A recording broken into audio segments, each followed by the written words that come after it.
بسم اللہ الرحمن الرحیم۔ السلام علیکم ورحمۃ اللہ وبرکاتہ۔ میرے دوستو،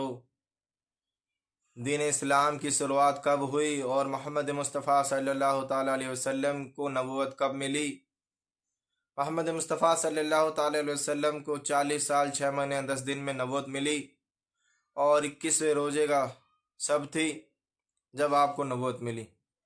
اور سب سے پہلے ایمان لانے میں کون کون لوگ شامل تھے اس کا ذکر کریں گے کہ سب سے پہلے 3 شخص جو ایمان لائے محمد مصطفیٰ صلی اللہ تعالیٰ علیہ وسلم پر، وہ کون لوگ تھے اور کیسے حالات تھے عرب کے کہ ان لوگوں کے بیچ وہ لوگ ایمان لائے۔ محمد مصطفیٰ صلی اللہ تعالیٰ علیہ وسلم کو جب نبوت ملی تو آپ صلی اللہ تعالیٰ علیہ وسلم کا نکاح جو حضرت خدیجہ رضی اللہ تعالیٰ عنہ سے ہو رکھا تھا، جب آپ کا نکاح ہوا تو آپ 25 سال کی عمر تھی اور حضرت خدیجہ رضی اللہ تعالیٰ عنہ کی 40 سال کی، اور وہ اپنی عرب کے اندر بڑے تاجروں میں مشہور تھیں، بڑا بزنس ان کا پھیلا ہوا تھا، اور آپ کو صادق اور امین جان کر آپ نے ان سے نکاح کرا، اور سارا جو لین دین کا تھا، جو تجارت کا معاملہ تھا، وہ محمد مصطفیٰ صلی اللہ تعالیٰ علیہ وسلم کو سپرد کر رکھا تھا، مگر ان کی ساری جو دیکھ ریکھ تھی وہ حضرت خدیجہ ہی کرتی تھی۔ تو جب محمد مصطفیٰ صلی اللہ تعالیٰ علیہ وسلم ایمان لائے اور آپ صلی اللہ تعالیٰ علیہ وسلم نے دعوت دی، تو سب سے پہلے جو ایمان لانے میں عورت نے اسلام لایا تھا وہ حضرت خدیجہ رضی اللہ تعالیٰ عنہا تھیں، کیونکہ وہ جانتے تھیں اللہ کے نبی بڑی صادق اور بڑے امین ہیں، اور ان کی نبوت کا دعویٰ جھوٹا نہیں ہو سکتا، یہ نبی بنے ہیں تو اللہ نے ان کو نبوت دی ہوگی، تو انہوں نے بنا کسی شک کے، بنا کسی سوال کے محمد مصطفیٰ صلی اللہ تعالی علیہ وسلم کے ہاتھ پہ بیعت کری اور اسلام میں داخل ہو گئے۔ اسی طریقے سے مردوں میں جو سب سے پہلے ایمان لائے وہ صدیق اکبر رضی اللہ تعالی عنہ تھے۔ ایمان نہ لانے سے پہلے آپ دونوں دوست تھے، اور دونوں ہی آپس میں تجارت کا کام کرا کرتے تھے، دونوں ہی تجارت کا کام کرا کرتے تھے، دونوں چادر بیچا کرتے تھے۔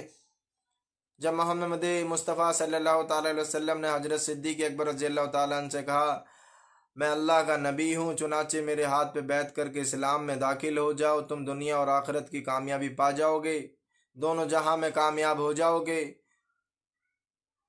تو حضرت صدیق اکبر رضی اللہ تعالیٰ عنہ نے بنا کسی شک، بنا کسی سوال کے محمد مصطفیٰ صلی اللہ تعالیٰ علیہ وسلم کے ہاتھ پہ بیعت ہو گئے اور اسلام میں داخل ہونے والے پہلے مرد ہوئے، کیونکہ آپ جانتے تھے کہ اللہ کے نبی بڑی صادق ہیں، بڑے امین ہیں، بڑے سچے ہیں،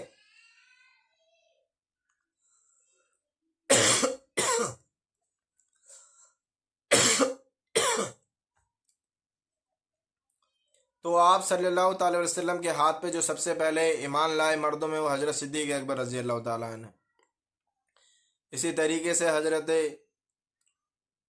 علی رضی اللہ تعالیٰ نے ایمان لائے، وہ بچے تھے اس ٹائم پہ جب آپ صلی اللہ تعالی علیہ وسلم نے لوگوں کو جمع کر کے ایک محفل میں دعوت دی کہ لوگوں میں اللہ کا نبی ہوں اور دین اسلام کو قبول کر لو، تم لوگ دنیا اور آخرت کی کامیابی پا جاؤ گے۔ تو اس محفل میں سے کھڑے ہونے والے شخص حضرت علی رضی اللہ تعالیٰ عنہ تھے، اور کہنے لگے بے شک میرے بازو کمزور ہیں اور میری ٹانگوں میں طاقت کم ہے، مگر میں آپ صلی اللہ تعالیٰ علیہ وسلم پہ ایمان لاتا ہوں۔ اسی طریقے سے اللہ کے نبی محمد مصطفیٰ صلی اللہ تعالیٰ علیہ وسلم نے دوبارہ دعوت دی ان لوگوں کو، اے لوگوں کلمہ پڑھ لو تم لوگ کامیاب ہو جاؤ گے، مجھے اللہ کا رسول جان لو تم لوگ کامیاب ہو جاؤ گے۔ پھر حضرت علی رضی اللہ تعالیٰ عنہ کھڑے ہوتے ہیں اور کہتے ہیں بے شک میرے بازو کمزور ہے، میری ٹانگوں میں طاقت کم ہے، مگر میں آپ پہ ایمان لاتا ہوں، میں نے دین اسلام کو قبول کرتا ہوں، ایک حق کے دین کو قبول کرتا ہوں۔ جب اللہ کے نبی نے تیسری مرتبہ دعوت دی، پھر حضرت علی رضی اللہ تعالیٰ عنہ شیر خدا حیدر کرار کھڑے ہوتے ہیں اور دعوت کو قبول کرتے ہیں، تو اللہ کے نبی حضرت علی رضی اللہ تعالیٰ عنہ کو دعا دیتے ہیں کہ اللہ اس کے بازوؤں میں، اس کی ٹانگوں میں زور بھر دے، طاقت دے دے۔ اسی دعا کا نتیجہ تھا کہ حضرت علی رضی اللہ تعالیٰ عنہ کہنے لگے اس کے بعد مجھے کبھی کمزوری محسوس نہیں ہوئی۔ آپ صلی اللہ تعالیٰ علیہ وسلم نے اور آپ کی دعا نے حضرت علی کو حیدر کرار، شیر خدا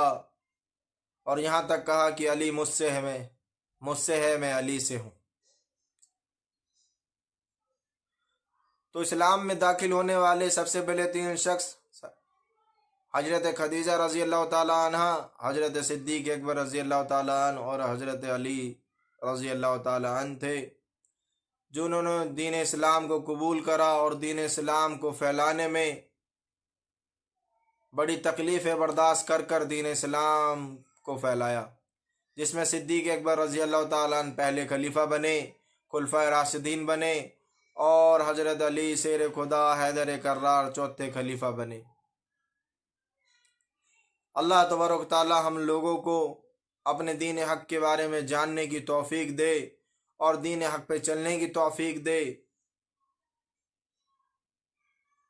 السلام علیکم ورحمۃ اللہ وبرکاتہ۔